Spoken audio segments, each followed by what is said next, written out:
What's up, y'all? You know it's your girl Raquel, the celebrity with No Filter Houston, and we are back. Okay, I know it's been a minute. I know it's been a while, but we are back, and we are back with a legend, the legendary A Dub. Period. Y'all, I just really want to give my flowers to my guy. Y'all, I just really want to give my flowers to my guy A Dub. He just got his new foundation, so we're here interviewing here at his new spot. We're out here in Mo City at the Dubway Foundation headquarters. This is super big. It's super, super big for the city of Houston. It's super big for Mo City in general. And yeah, I'm excited to be here with you, my guy. Thank you so much, Raquel. You still a celebrity or you bigger than that? You know, we bigger than that now. Yeah. You know, I'm always gonna be the celeb, but you know, we moving on up. Yeah, we moving on up. How have you been? Like, okay, first things first, me and my guy A Dub, this the homie. You know, we've been rocking and rolling for some years now, and yeah, this the homie for life. So if you see us talking about some stuff, it's because I know my guy. Okay. But I really just genuinely, how are you? What's been up? How you been? Well, I've been good. We finally got in our 5th year. We got the Dubway Resource Center up and running, and it's just been, a lot of focus put into doing the right things and furthering our endeavors too. So Okay. happy about that. Yeah. Happy and stretched. Okay. The Dubway Foundation. What I know you were incarcerated for 8 years.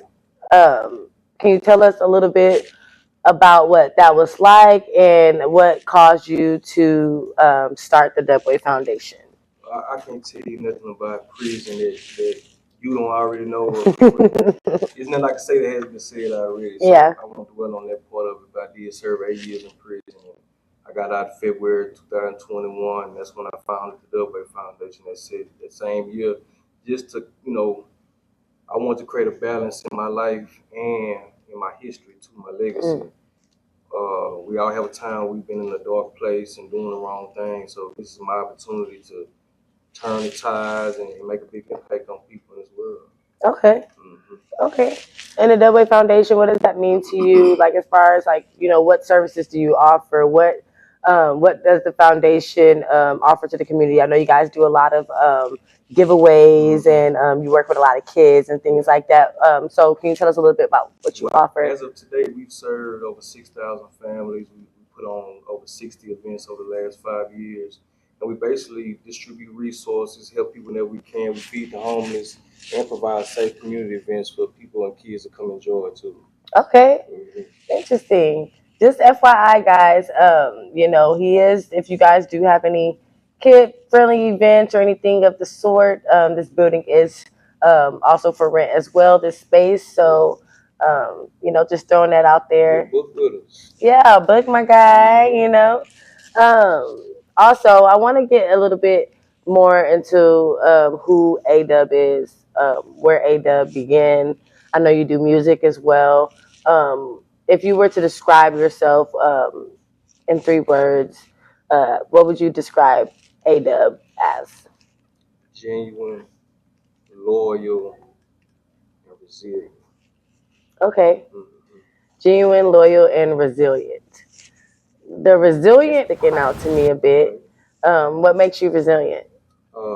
Considering the things I've been through in my life, losing my mother at a young age, dealing with a lot of hurt and pain, and getting into a lot of trouble, and going to prison, getting shot a year after I got out of prison. And as I stand here today in our resource center, I know that's the perfect example of resilience. Yeah. Bouncing. Whatever transpired in my life, all the circumstances I've been through, I still bounce back and I'm standing taller than ever. Okay, I love that. I love that. We've gone out a lot together and things like that. You've hosted parties and things. I know you have a group called Inky Gang. I had a group. Had? Okay, what happened with that? A business, but not a group. I learned over time that a lot of times what we think is promo really is counterproductive. First of all, we got to understand when we promote, whether we go out promote social, you got to understand what we're doing and the purpose of it. So with Inky Gang, dealing with a lot of different people. There's a lot of different drama, a lot of personalities, and things that get lost. Your brand get lost in drama. Not saying it's always drama. We've been out many times and had a great time. It's just that everybody has their own vices. Everybody has their own desires and goals, and sometimes it doesn't mesh well. And some people are only here for a good time. So I learned through dealing with people, some shortcomings people had to get rid of, cut out of my life, and people that just weren't focused Yeah. on the task at hand. Not saying anything less of them. It's just that they had something maybe better to focus on. Yeah. But I would never waste time trying to put together what doesn't work. I know my power, and I know the power of the right people, not just people to come pop out with you. Mm-hmm. That's useless. Yeah. So now I know what value within people. Yeah, that goes back to what we just talked about things making sense and making sure that things are aligning. You know, I wanted to reach out to you today. Before that, like you said, there's better things to focus on and bigger things to focus on, and like you said, some things are just counterproductive. Yeah. What are we doing that's actually producing? You know, Exactly. like we were talking about off camera. You know, it's all about producing and stuff like that. And I really, really wanted to get you here, just so that you could speak to those and that are coming up and think that things are far sweet or I really it's super hard to come from where you came from and to build something as big as you built this foundation. Even before you got the headquarters, even me coming out to a couple of your events and stuff like that has been very powerful, very heartwarming, very touching, and it's definitely motivation. So if we can motivate, the others, and if we can motivate the people around us in the community a little bit more, especially using your platform and my platform, I think that would be something great. Um, just to reel everything back in, about the Dubway Foundation, and also just who A-Dub is. You said you were resilient. What was the other two that you said? Genuine and loyal. Genuine and loyal. Being genuine and loyal is one of those things that you don't really come across often anymore. And I feel like that's what you really do carry. But also, I feel like it's a Gemini thing. It could be. I'm not like, I try not to get into. I ain't big on horoscopes, but I try not to get into zodiac. I try not to get into zodiacs, but like I be looking at some things sometimes, and I be like, bruh, like I can relate to what you have going on. You do music as well. What led you to do music? Like, how long have you been doing music? I know you had like some things back in the day where you would rap a lot, or I was signed to Rap Like Southern Empire 2005 to I think 09. I really started rapping because my partners was rapping. Shout out to my brother Mike Cobb. Smurfzilla was rapping. My brother Mike Will. Smurfzilla from Eastside. Okay. Crazy Mo City. And they were rapping already in high school. Like, this is what they did. I didn't have skills like that. To me, they had more skills than I did. Okay. And but I started rapping and doing things, and I ended up getting deals from it. And doing some great things, working with a lot of great people, a lot of our legends in Houston, and I had a good old time. Yeah. Being lost but still chasing. So, it's a beautiful thing when you're trying that. Yeah. And so what was it like for you? Were you going to jail before prison? I mean, not going to jail. What the hell am I talking about? Were you rapping before going to jail? Yeah, I was rapping. I went to jail in 2013. And then when you got out, you just kind of like... I didn't rap for probably maybe two years or better. Okay. Because I didn't want to be involved with what come with music. The way a lot of these guys do it out today. They do crime like it's fashion. And when I see what go on with studios and different venues, I would never put myself in jeopardy and do time again. I never leave my family. I never lose my life on my accord. So I really didn't want to touch music like that. People trying to get me involved with it, and I wouldn't touch it for a while. So I was sure and comfortable with the direction I was going, really with Inky Gang and the Dubway, to where I can do music without it being a hindrance. Yeah. Because it costs to do anything. Oh, yeah. Oh, man. Music is... And a lot of people just rapping and doing music and spinning their wheels, and they don't even know it, and that'd be sad to see. Yeah. But when you have things going on, you can do music to pop. Yeah. You can have a fan base this big and be a millionaire. Mm-hmm. So it's just about not losing yourself in things you try to do. Yeah. Because that'll be counterproductive. Don't end up homeless. Yeah. To do anything. Yeah. Mm-hmm.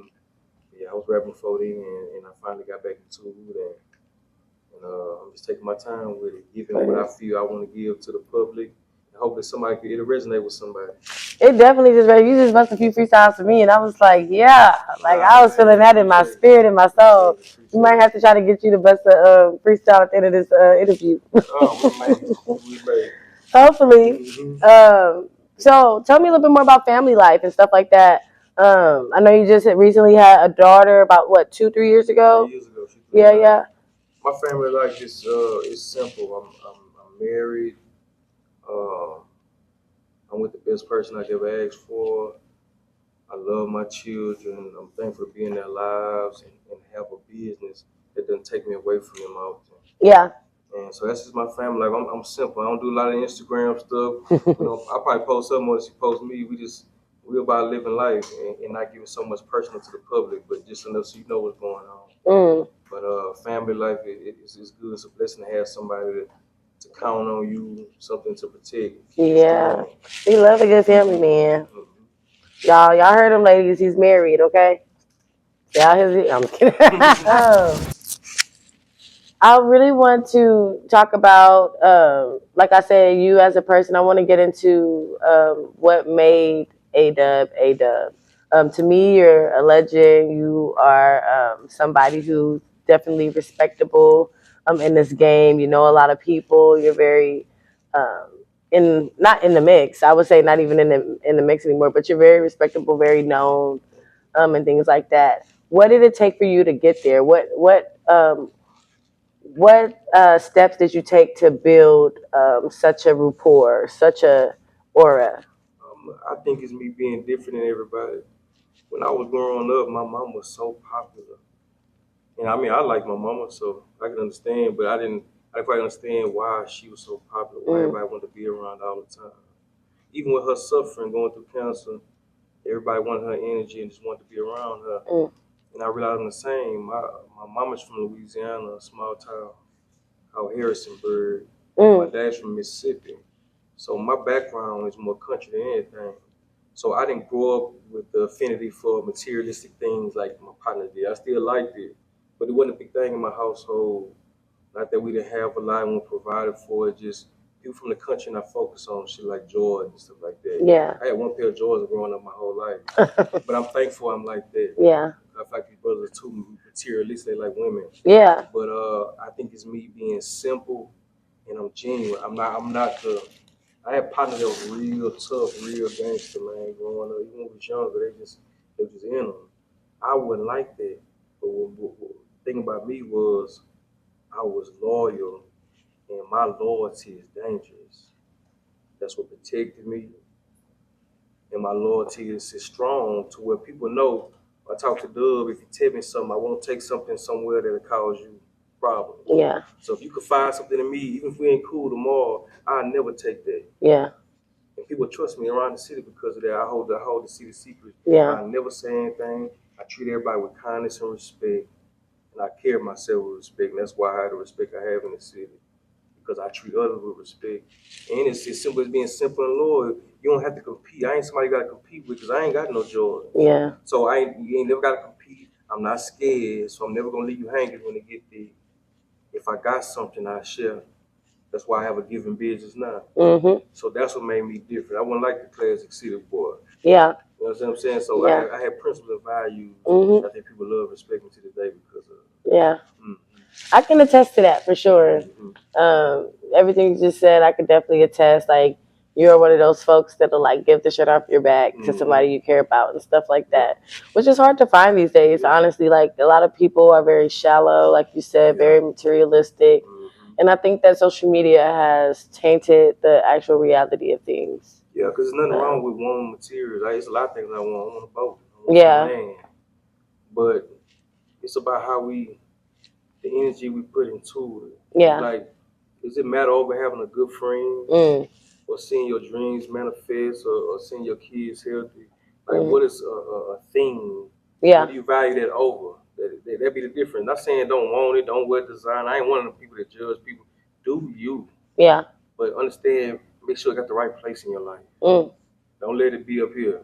Yeah. And so, it's just me, just simple. Okay. I'm simple. So I ain't no drama. Ain't nobody worried about it. Yeah. You are so funny. You are so funny. We all worried about that. Oh yeah. I hope so. Nah, but no, I definitely feel you on that. Like you said, you don't want to be on too much of a high, on a high horse. Yeah. Because that's how you fall, get knocked down. You don't want to Whatever miss case life, it be. man. Yeah. You gotta live life. There's a lot of pleasures in this world. Yep. Okay. Okay. So we're gonna play a little game of would you rather. Would you rather let your girl use the car and you take the bus, or would you rather drop your girl off wherever she needs to go and take the car?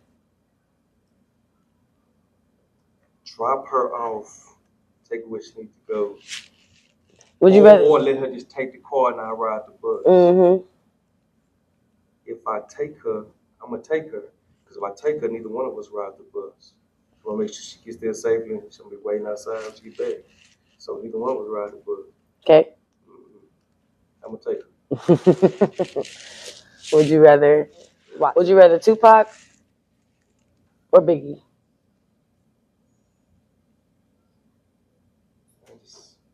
I say Tupac for sure. Yeah, I mean, when we talk about substance, thought provoking, I'm gonna go with Pac. Okay. Yeah, they both legends. We were just talking about Pac and how big of a legend he was, and how soon he passed. But Pac was a gangster. You feel like he was a gangster? No, not at all. Because we were having a debate about this. We were like, Pac was a gangster. Well, I said Pac was a gangster, and my homie was like, Pac's not a gangster. He wasn't. Because that's like saying Denzel Washington's a gangster. Because he played on. But he is kind of gangster, though, to me. Like Denzel. Explain that. Denzel, like a gangster to me is like somebody who don't take no shit. Now, if you define gangster in your own way, then anybody can be gangster. So we can never go debate about that. You see what I'm saying? But when I think about gangster, I automatically go to the streets. Some people say, hold your woman down, that's gangster. Raise your kid, that's gangster. But it's like, nah, that's not gangster. No. Like, stop it. Yeah, so it's like with Pac, it's somebody who was in drama school, who's well-spoken, intelligent. That means you ain't gangster. Right. You're just saying who he was. And he flipped the switch to be the thug life. Yeah. Switch. So that's not who he was. Yeah. Right? It was a character. It was a character and he played it well, but I'm gonna tell you about a lot of these people are characters. Even the ones that think they real. See, Tupac knew he was a character. I'm sure, I don't know, I can't say. But a lot of people don't know their characters, but they have no real problems. Tupac was a gangster character that really got shot and killed. How absurd is that? Yeah. It's crazy. Yeah. Right? No, that's actually pretty wild when you put it like that. Yeah. For playing. Yeah. For playing too damn much. I don't understand. I've been in the streets. Been in jail, been shot. I don't glorify any of that. I don't see anything that's not a man. But we try to be that so hard, we just end up going to jail and being killed. Or having to kill somebody. And like you say, it'd be the good ones. Like it'd be the good ones that get killed, the good ones that go to jail, because like you say, they living, not living a facade, because they trying to live their life, but it's not really in them. Do you consider Tupac intelligent? Oh man. Well spoken? Yes. Yes. So imagine him with his fingers in the air. Like gangbanging. Gangbanging. Yeah. Let's bring it to the streets. Okay. Let's bring it to the streets. Let's bring it to the streets. Let's bring it to the streets then. How do you feel about this Mo City West beef? Have you heard about it? Like, what's going on with it? Because I know me, and I don't got a lot of crazy thing going on. I knew it had to be something about that you was going to hear. How I feel about it? For one thing, it's all in Southwest Houston. Like, come on. Anything happen in Missouri City, I say Southwest Houston. So understand Southwest side, according to me, the West is a side of town. It's not a hood. You can't identify the West without talking about a bunch of streets, apartments, houses. It's too much to claim a whole side of town. Yeah. You know what I'm saying? Yeah. So, but with that, we got guys, since we all the Southwest, we all grew up together, grew up behind the same streets, Fondrens and the Bissonnettes, and all through A-Leaf and what they consider Wild Wild West on this side back in the day. So we got a lot of love and respect for each other. I don't like that one side thinks something weak about this side or the other, because when you have a bunch of individuals, everybody's different. Yeah. So it's always somebody you don't mind dealing with, and somebody you don't want to deal with. But I say this, a lot of these brothers find any reason not to like each other. I know I was in the streets. I know I did time. I never told nobody. I got the credentials, a lot of credentials that people need to be the way they are. And I'm doing something for the community. On war with men and women frivolously. I never let nobody hurt me. But I think that these brothers need to come together and not find a reason not to like each other. At the end of the day, if we was ready to kill and go to war, we wouldn't be outside on Instagram to talk about it. We'd be in a penitentiary. I know some killers. Yeah. We'd be in a penitentiary. Yeah. So I think that if we need to come together, that means nobody, to me, we go inside, because nobody want to deal with me coming between something I love, whether it be my freedom, my life, my family. Nobody want to deal with me. I wouldn't want to deal with a man protecting you. Yeah. You feel what I'm saying? So I think everybody needs to just come together and not find a reason. We got enough in this world against us black men. Yeah. We don't need to find no reason there ain't no blood on the floor. That's my law. If it ain't no blood, we ain't hurt each other. We ain't gonna find no reason to be mad at each other, man. Yeah. Not because your ego is big or mine big, and you think you got more money than me or more this and that. You know what I'm saying? So I think that it's absurd that the Southwest and Mo City, which is the same thing. It's so crazy to me. Same thing. It's why miles and steps apart, apartments literally apart. And I think it's absurd that they'll be willing to hurt themselves. I'm glad a lot of them kind of settling down. I seem like it's settling down. I don't speak too much on it because I love people, man. Yeah, it do seem like, it was it started off a little rocky, but like you said. But that's the emotions of men, the ego. And men won't even see that they being egotistical and that they're being emotional. And you want to know what another thing it is? I honestly feel like people didn't know the type of influence that they had, or the power, or like that they had, because it took one person to say one thing to cause a whole uproar, and citywide beef, which is insane. And I don't think they even realized. Yeah, we gotta have something. Beefing gotta be the last resort, man. It don't be in the front line of family and success. Yeah. We don't put beef ahead of life Come and on success, man. So that's how I feel about it. That's the quote unquote Southwest, Mo City, my position. And they know without me saying it, because they know how Doug get down. Yeah. They know I'm sitting down. Yeah. I'm always sitting. I'm not laying, but I'm always sitting down. I ain't gonna never lay down now. And that's right.